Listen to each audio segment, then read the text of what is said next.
How's it going, everybody? It's another beautiful day. Today, I'm gonna do some measuring.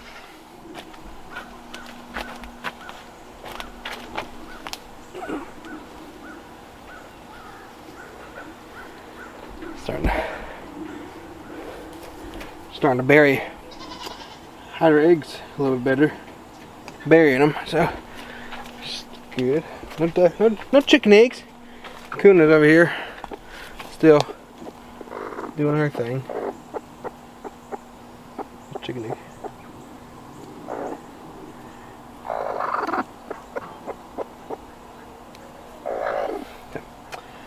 She's one little chicken egg. So right now, I'm about to get the tape measure out, and we're gonna measure how much fence I need. Sir? I was getting the eggs and letting the chickens out. Hey, you wanna help me? Can you take these inside? Okay, I'll do it then. Alright, so we're gonna get the measuring tape. I need to measure back here in the garden area. Find out how much fence I need. And roughly how many poles I need. Because we're gonna start working on that. Ducks are definitely need to be separated.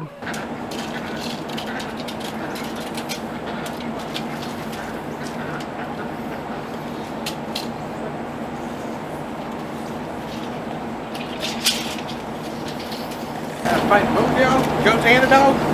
Just want to measure them. At least that. That's enough.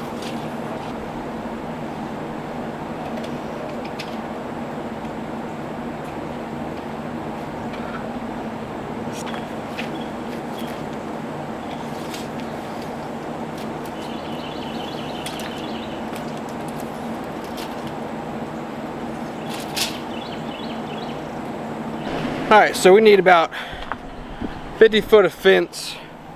It's not that big, it's only about 46 foot roughly. That'll give me a little bit because there's gonna be a gate. I think I'm gonna do a gate along in here also. And that way everything on this side will be for ducks and the Savage Garden. So I named the garden, my garden name is gonna be Savage Garden. So I'm gonna love it truly, madly, deeply. Truly, madly, deeply do. That out and how many posts I'm gonna need. I'll probably spread the and what kind of posts. I don't know if I want to do it decorative because this fence out here, we just have the T-posts on because that's the original fence we did when it was just the dog yard before we had any animals.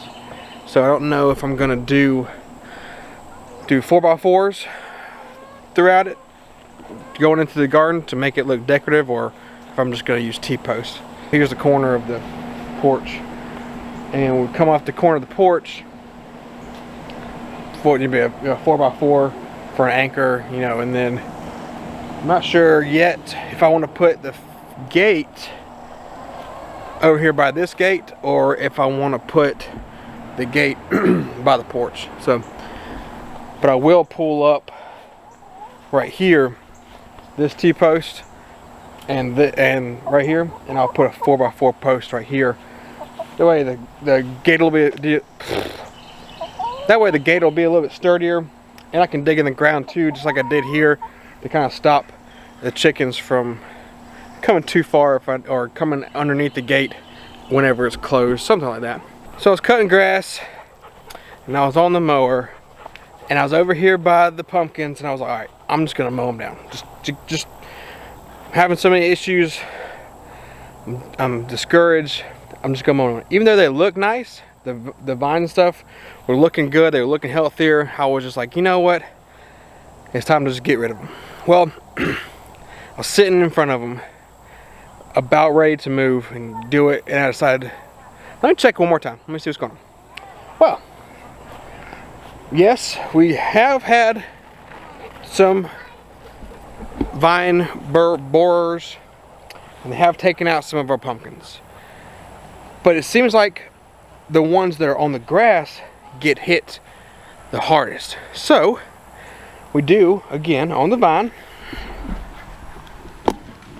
We have some more pumpkins showing up. It's an older one that, you know, you can see it, something bored into it. There are ants too.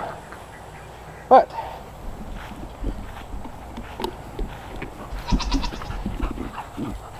as I got to looking, I noticed on the wood chip area, got like 3, 4 little pumpkins popping up. Look at this. Here, how nice and orange it is. This one right here is hanging. There's a small one right there, just got pollinated. This little one. Then we got this one right here.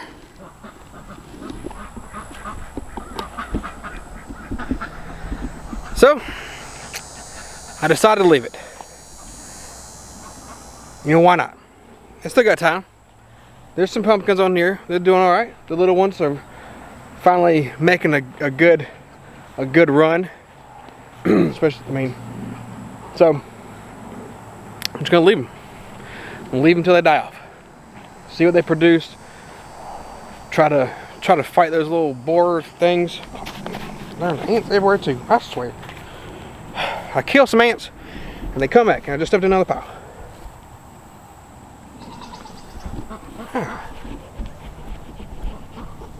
Those things. Literally had to come out here and just wage war on all these ants. Like my legs, I've got so many bites on my legs. It's bad. I hate it. Oh. Like I'll kill a pile and it's like they just move. I know, nothing works. Nothing works. The only thing I've ever found that worked for fire ants is gasoline and a match, and just burn them. And that's fun. That's fun to do anyways. But back to what I was saying. I'm gonna leave them. You see all this out here is looking nice and green, nice and lush, and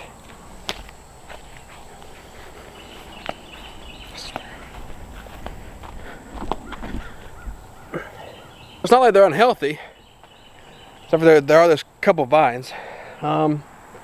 So yeah, I'm just gonna leave them, and we'll get what we can get. Sprouts though, I moved my sprouts around to this side of the house, near my little garden, and look how well they're doing. I got my cabbage. This is a Brussels. And this one finally decided it wanted to make an appearance. And then this is a collard, and then another cabbage. I did put 2 of those other cabbage that I've got from the store in buckets. So right there, there's 2 buckets have cabbage in them, and they're doing good. And I did put 1 cabbage over here in my wicking bed. So, and it's been in there for probably about a couple days now, and it's doing good. So, but we're also gonna, along with, I just measured for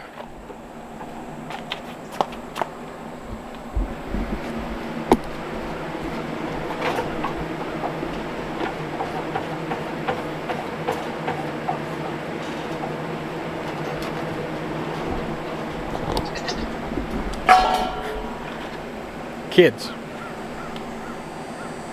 that live under the porch, which is why we kind of need to get the back situated too. And what Chastity and I are about to walk around now and kind of figure out how we're gonna expand the yard.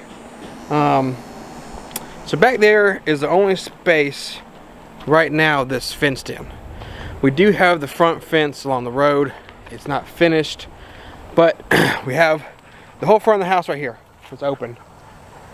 So we wanted to discuss and kind of figure out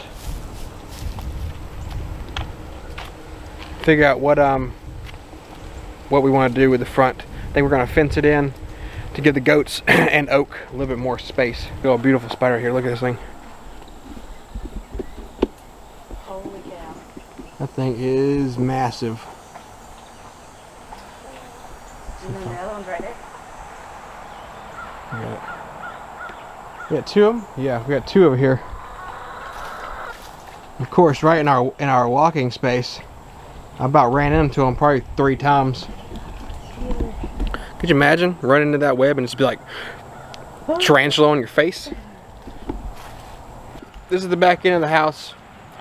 Our septic drain field kind of runs back this way, and we found that out whenever we moved a building back here and crushed it and had to replace it. So here's the back. We got this fence right here that goes into the chicken pen and where the goats are, and then we have another fence up on the top that leads up, still same fencing, but where the savage garden will be. So we basically want to add fence to the corner post here where this gate is inside, come down and around. Are you fine with doing to that? the front. This is the septic. Yeah, we'll have to figure out where the drain field is, so that, because it actually runs through the gate. So that gate, runs down here. So we'll have to come over, make sure our posts don't hammer into the drain field or anything like that. Probably a different fence. Where's that spider? Right there. Okay. Yeah, you scared me. Okay, so we're gonna run down here So I was just and thinking not connect to that just fence. like to the corner of the house and go that way. Like just to give them this right here. Oh, so you don't want to do the whole thing? No, You just want to do like... I said just half the yard because we want to play in the other half. Yeah, okay. Or, I mean, we got the post right there. We could block that off. But I don't think that's going to be a problem. I'm just worried about all the poo, like on the back porch. All the poo? Well, that's what I'm saying. So we if can just go connect. straight through right there. So they can't go down there. Right, okay, so this is what we should do. Since we bring the golf cart down here to get stuff out of the basement, we tear this up off the wall, and then we connect off of off that corner post. So that way we have this area right here. So you're gonna put to a gate jump. right here? No, like it would come right here. Oh, so open. Yeah, it open. So it would run. Watch out for the spider. Yeah.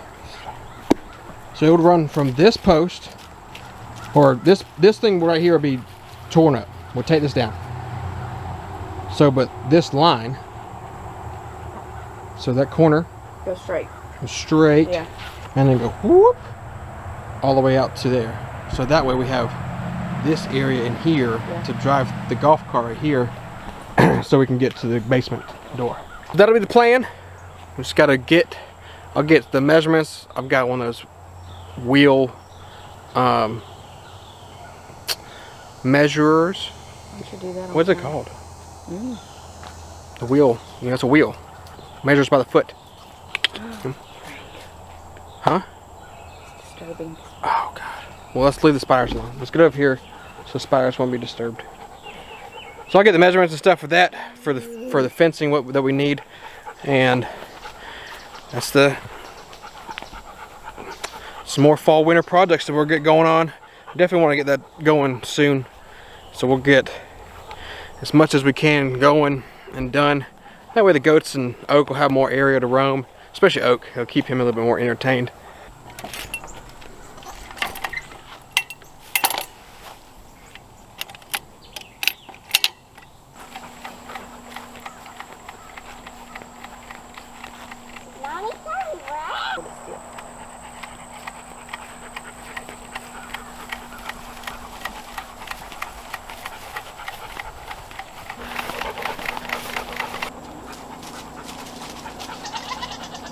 There's 375 feet from where of what we want. That's not including, we'll have a walk-through gate somewhere down here too. That way we can get into it if we need to. Possibly put hay, whatever we need to, if we need to get in there. Just be easier. Something preferably big enough that the golf cart or It won't be a drive-through gate, so I'm not gonna make it 12 foot or anything. I think I have an 8 foot gate sitting up there on the hill that I can use. So, but yeah.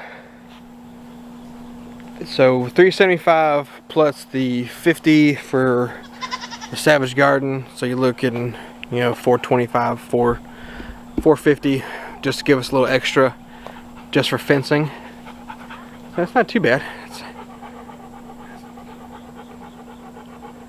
And then we gotta get T-posts, corner posts, things like that. So now we know we can start preparing, get everything together. There's nothing better than doing fence work during the winter time. Isn't that when you're supposed to do it anyways? You know, because that's when, you know, that's when you go to tend the fences, when all the livestock is not, I don't know, grazing. I'm not sure. But that's what we're gonna do. It's exciting. I kind of wanted to plant some fruit trees up here too, do a small swell, but I think we're gonna kind of stay away from doing that up here where the chickens and stuff are. Make sure that, you know, I'm gonna have the row of corn, beans, stuff like that up here too. So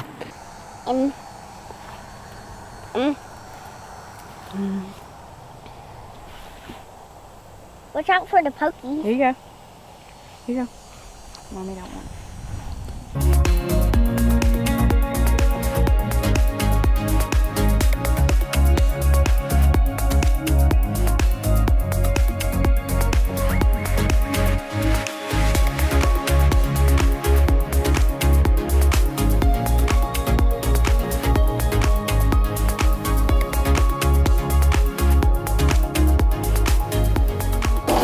Alright, y'all.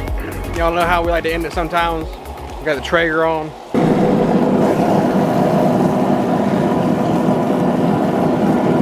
Another thing, definitely have to show y'all. So Zoe is famous. More famous than she already is. But check this out. So this company right here, LEM Products, this is like meat processing stuff.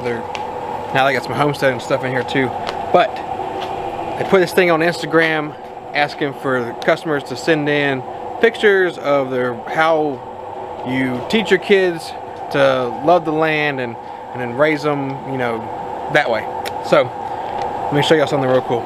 So here's the article, born and raised, and then our future generations, and then check out who they picked to be in the magazine. Yours truly, Zoe Bickley. Isn't that awesome, y'all? When I showed it to her, she couldn't stop smiling. Of course, we had to make copies for the grandparents and everything like that, but it's exciting. It's cool that there's only 8 other kids on there, or 7 other kids on there, so she was one of 8. But couldn't be happier. It's just neat to see companies like this really care about the next generation and living off the land and enjoying, you know, enjoying family. So, but we're done for the day and get these steaks cooked. So we appreciate you hanging out with us.